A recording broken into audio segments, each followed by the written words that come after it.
Que tal? Benvidas, benvidos a Recuncho Gamer. Hoxe quero falarvos dunha das franquías con máis aboengo nos videoxogos, os Final Fantasy. A que non lle soe de nada, pois, sendo unha canle de videoxogos, parece raro. Pero ficade, a ver se sacades algo en claro. Hai cactos con cara e extremidades.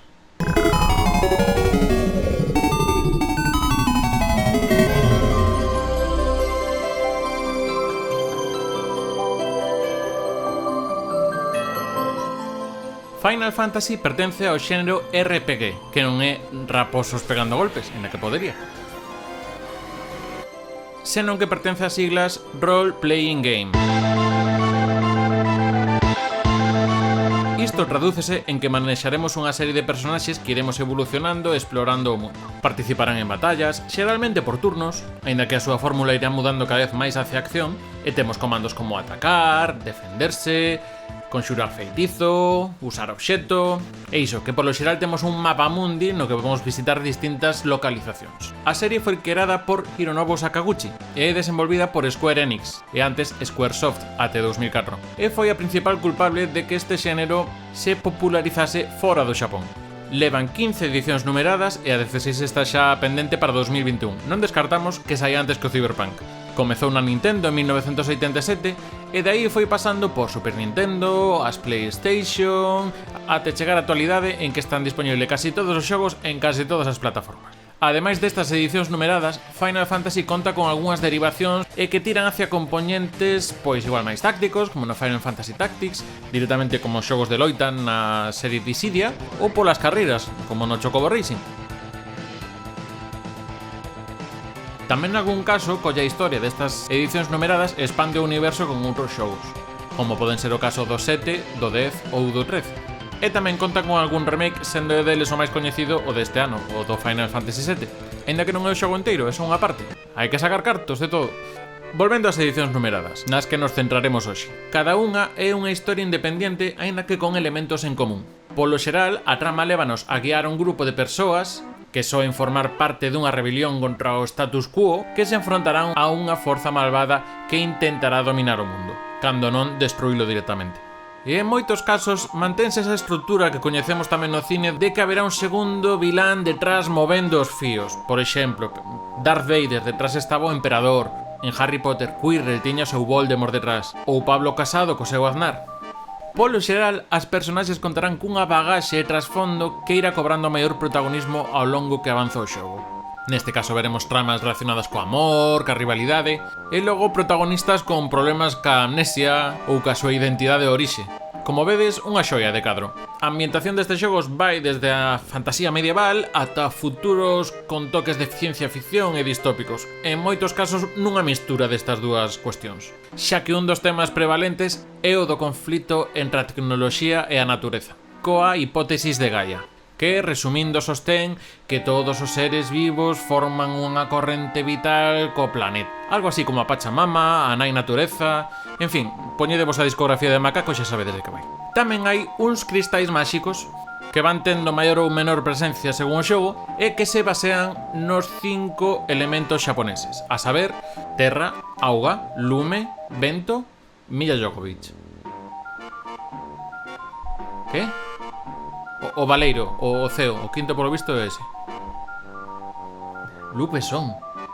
En fin, isto levará-nos tamén a presenza de feitizos e maxias que se poden agrupar en maxia branca para a sanación, maxia negra cunha intención ofensiva, maxia vermella que sería unha mestura destas dúas anteriores, maxia azul que imita ataques dos inimigos, ou a maxia verde que consiste en causar estados alterados como veleno, cegueira, converter en sapo concho... Os nomes das personaxes e das armas, pois, proveñen da historia, de diferentes idiomas, ou de distintas mitoloxías, ou da cultura pop. Un exemplo deste último sería o caso das personaxes de Biggs e Wedge, que son unha referencia a pilotos da saga Star Wars. Pola parte histórica teríamos, por exemplo, a Cid, que é unha personaxe que sempre que aparece pois está relacionada ca ciencia ou ca enxeñería ou con un dos vehículos ou naves que tripulamos ao longo da historia. E de nomes relacionados ca mitoloxía, pois teríamos, por exemplo, no Final Fantasy IX a Freya, influencia da mitoloxía nórdica, e logo nomes de armas da mitoloxía asiática como a Masamune ou da europea como Excalibur. Quen está hoxe co grafismo? Hai criaturas recorrentes e, en xeral, con moito transxénico. O cactilio, que é un cacto transxénico. Ten ollos, boca e forma como unhas extremidades. E gustalle xogar o poliño inglés. 1, 2, 3, o poliño inglés. 1, 2, 3, o poliño inglés. Chámolle poliño inglés, pero non sei como se chama na vosa zona. Deixadame un comentario para saber así un pouco tamén. E non é broma, hai un xogo no Final Fantasy X no que tes que xogar a este xogo. Logo temos os chocobos, que son como polos transxénicos, ou sexa, pitos do tamaño dun avestruz, e que en moitos casos sérvenos como montura ou medio de transporte. E despois temos os moguris, que eu creo que aí xa co que lle sobraba. É como un peluche branco entre un oso e un koala, ten as de morcego, e unha antena cunha punta que é unha bola vermella. Vamos, o que lle sobraba aí no outlet. Dos inimigos, pois tamén habrá algúns habituais que se repitan, por exemplo, o Tomberry, que é unha especie de Yoda con lanterna, e un dos máis peligrosos que é o Malboro, que igual que o tabaco, mata. Falando de inimigos, o sistema de batalla foi diseñado originalmente por Akitoshi Kawazu e inspírase en parte no xogo Dragóns e Alxubes. Que? Aboengo, Alxubes, o xeto me reforzando, arroba en galego. Deste xogo recolle as debilidades dos inimigos que non estaban presentes noutros xogos xaponeses da época. É un sistema que foi evolucionando, pois tendo clases, profesións, ata que chegamos na cuarta edición onde aparece o ATB, Active Time Battle, que traducido sería algo como batallas de tempo activo. Estas o que fan é estruturar de alguna maneira os turnos dos comandos da batalla mediante unha barra que se vai enchendo según pasa o tempo. E unha vez que efectuamos a acción, a barra valeírase e volta a empezar. O que dicía, apareceu primeiro no 4, pero foi evolucionando ata o 9 e despois, aínda que seguimos tendo algunha desas barras, pois xa está o concepto un pouco máis afastado do original. Este sistema influiría a outros RPGs, como son o Chrono Trigger, da propia Square, Panzer Dragoon Saga na Saturn ou o Grandia 2, que collían esta base e dabanlle unha volta tamén á súa maneira. Isto sería un pouco como a cola única no Super. Vanche dando vez, pero igual tocache ir hasta unha caixa que está afastada, entón o que viña detrás vai a outra que está máis preto e igual entran antes que a ti. Igual non é o mellor exemplo e igual non se entende moito. Mellor xogade.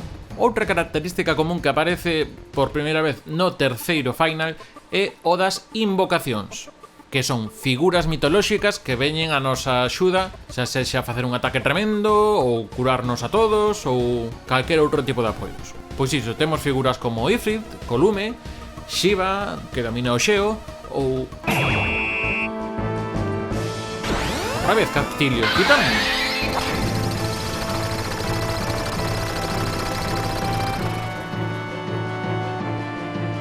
Ni má, vai a acupuntura. Parte de que cada edición non este directamente relacionada unha co outra, pois enténdese coa concepción do primeiro. Sakaguchi explicaba nunha entrevista que Final Fantasy sería o seu último intento na industria do videoxogo se non chegaba a funcionar.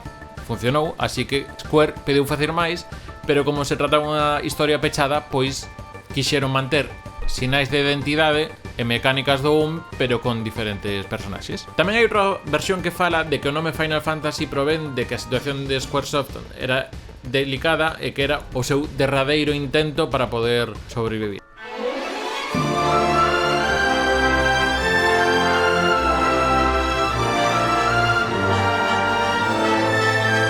No apartado gráfico podense ir agrupando por triloxías. Na NES temos unha vista cenital para explorar o mundo e unha lateral para as batallas. Na Super Nintendo seguen ca mesma idea, só que claro, cunha paleta de cores máis rica, mellores animacións e aproveitan efectos como o modo 7 para crear así perspectivas ou zooms que lle dan un toque máis variado.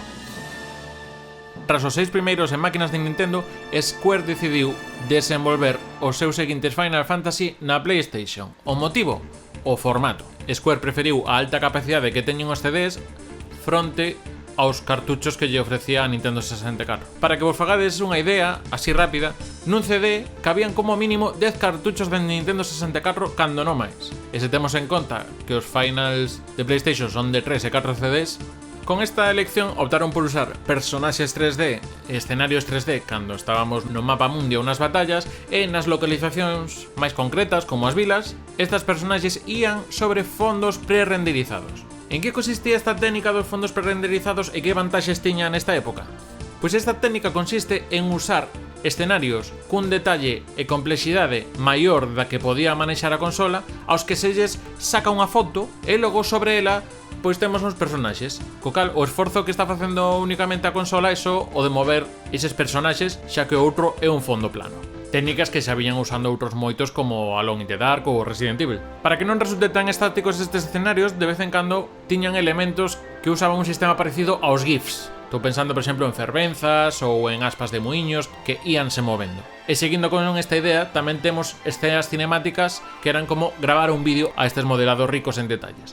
Co Final Fantasy X, xa na PlayStation 2, as tornas cambian e xa case todos os escenarios son en 3D.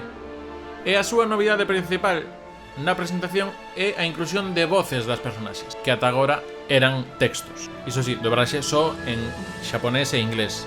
E co resto dos xogos pois xa van un pouco máis acordes a segundo van evolucionando as capacidades gráficas actuais, cunha tendencia hacia o fotorrealismo.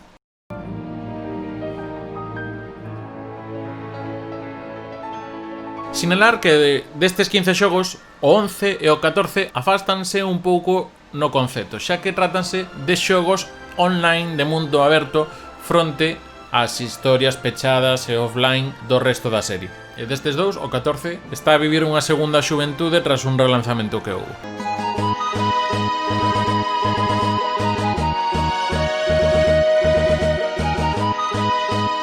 É imposible falar de Final Fantasy e non falar do seu compositor, Nobuo Uematsu, que estivo presente ata o Final Fantasy XI.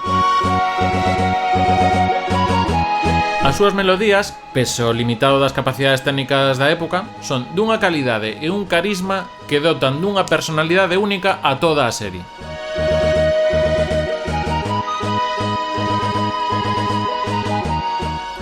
Ainda que ao final, salvo no caso do Final Fantasy X na PlayStation 2, estamos falando de cousas que nos sonan a MIDI, a politono, de móvil. Deixo algún detalle como a peza orquestral que abre o Final Fantasy VIII, Liberi Fatali, que ten unha forte influencia de Karl Orff e o Carmina Burana.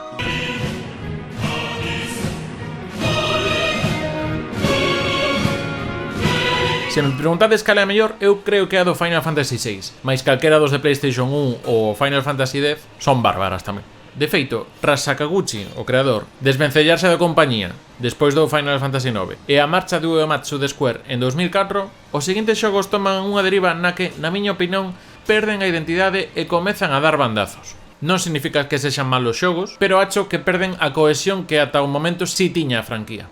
Curiosamente, Sakaguchi e Uematsu seguirán colaborando no Blue Dragon en 2006 e no Lost Odyssey de 2007 na Xbox e no Last Story da Wii. Igual aí hai máis Final Fantasy do que podemos pensar.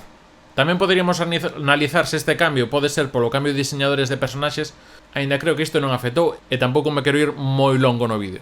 Pero haberá tempo para falar de Tetsuya Nomura e Yoshitaka Amano. Por ir rematando, aquí vai un pequeno resume sen destripes de que vai cada Final Fantasy.